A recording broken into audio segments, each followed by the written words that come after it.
আজ মোটর গাড়ি বের না করে ভালোই করেছে, যা বৃষ্টি। আমার বুদ্ধিটাকে কি ঠাউরেছ বলো দেখিনি, পাটার বুদ্ধি। হ্যাঁ,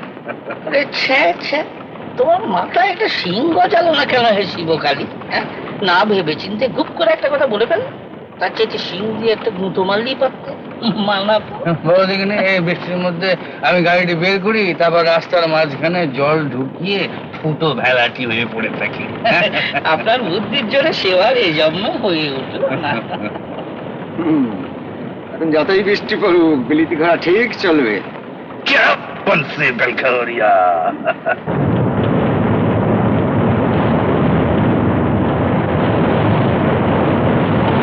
হুজুর, ঘোড়া নড়ছে না হুজুর। না নড়ে তো চাবুক মারো। বাতাসে তো হাপিত্তেশ করে বসে আছে। গাড়ি না চললে হুজুর সব মাল যে একবারে পয়মাল হয়ে যাবে। আদালত, হুজুর, কাশেমকে বল ঘোড়া যদি গাড়ি না টানে তাহলে স্টুপিডকে চাবুক মেরে আমি গাড়ি টানাবো।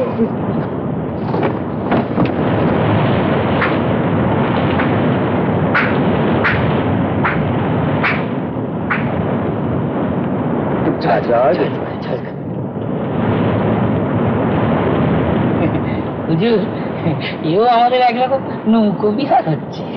বড় বেরোসি খেয়ে চড়ছে। কেন, আমি কি করলাম? আমি তো রোজই নাইট ডিউটি দিচ্ছি। আরে নৌকো বিহের কি এমনি হলেই হলো? পুলিশ পুরুষ গোপিনী কোথায়? শ্রীরাধিকে। বৃষ্টিতে মাথাটা একবার ড্যাপ হয়ে গেছে। নৌকো বিহারের কথা বলে মেজাজটাই খারাপ করবে। ঠিক রে? হুজুর, ওরা পড়ে গেছে। কাশেম! কাশেম!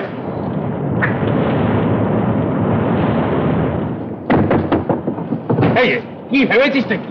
আমাকে মারবি? একটা ছেলে জুতিয়ে লবে ডান করে দেবো। হুজুর, কুস্তাকি মাফ করে দিন। যেখান থেকে এনেছিলি সেখানে ফিরে চল। জি জি হুজুর।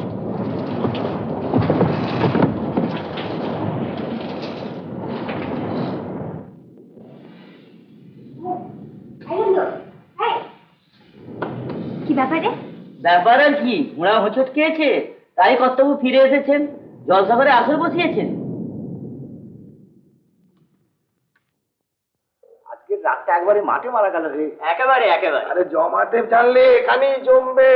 একটা জিনিস বাদ থেকে যাচ্ছে যে হুজুর, জামা কাপড়টা পাল্টে নেবেন, কত সব নোংরা লেগে রয়েছে।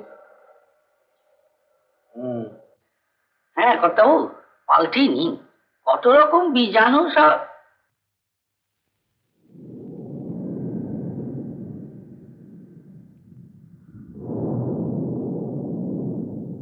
তাহলে হুজুর, আপনার বিছানাটা করে রাখি। কোথায় করবি? আগে আপনার ঘরে।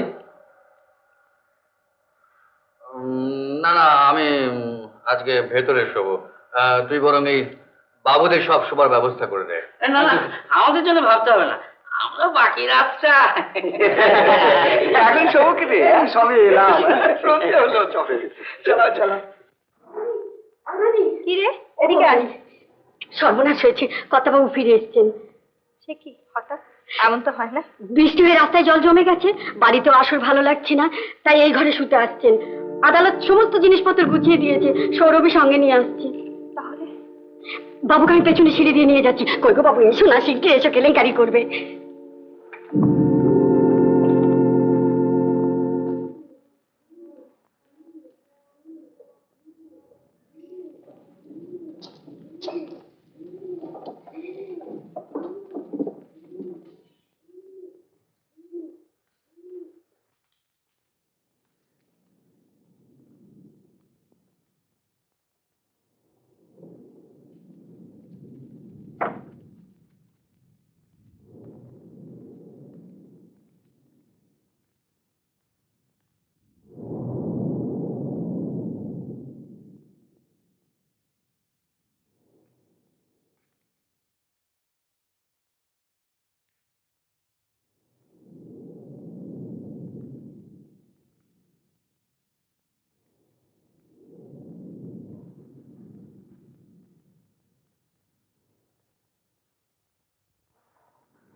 একদিন তুমি বলতে আমার অচৈতন্য দেহটা মাঝে মাঝে তোমার এই ঘরে রাত কাটাতে আসে। আর তোমার সে কথা মিথ্যে করে দিলুম তো। অবশ্য আজও তুমি বলতে পারো যে ফুলসজ্জের রাত্রের মতো আজও তোমার গা বমি বমি করছে। মদের গন্ধ আমার সহ্য হয়ে গেছে। কিন্তু তোমার ওইরকম মুখ ফিরিয়ে থাকা দেখে তো সে কথা মনে হচ্ছে না। কি করলে মনে হবে যা আজ বৃষ্টির জন্য আপনি বাইরে হারালেন তাই আমার কাছ থেকে পেলেন? মাধব দত্ত বাড়ির বউ আর বাইরের মেয়ে ছেলেদের এক নজরে দেখে না।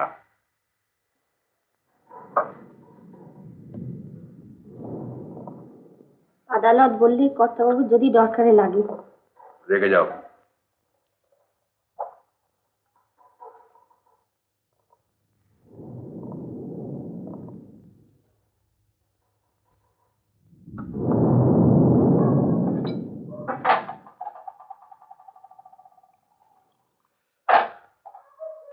ভেবেছিলাম এখন আর খাবো না, কিন্তু ওই যে বললে মদের গন্ধ তোমার সহ্য হয়ে গেছে।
সৌরভী,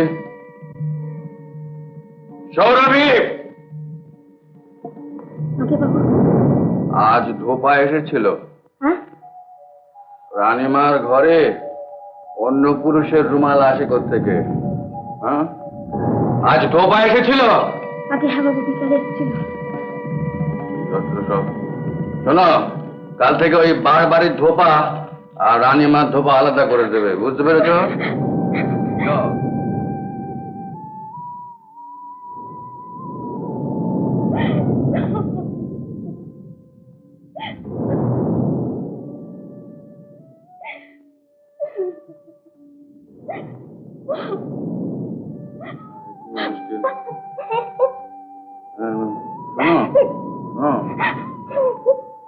কাঁদছো কেন?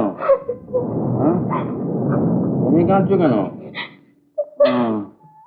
দেখি দেখি মুখটা দেখি, মুখটা দেখি, মুখটা দেখি, দেখি না।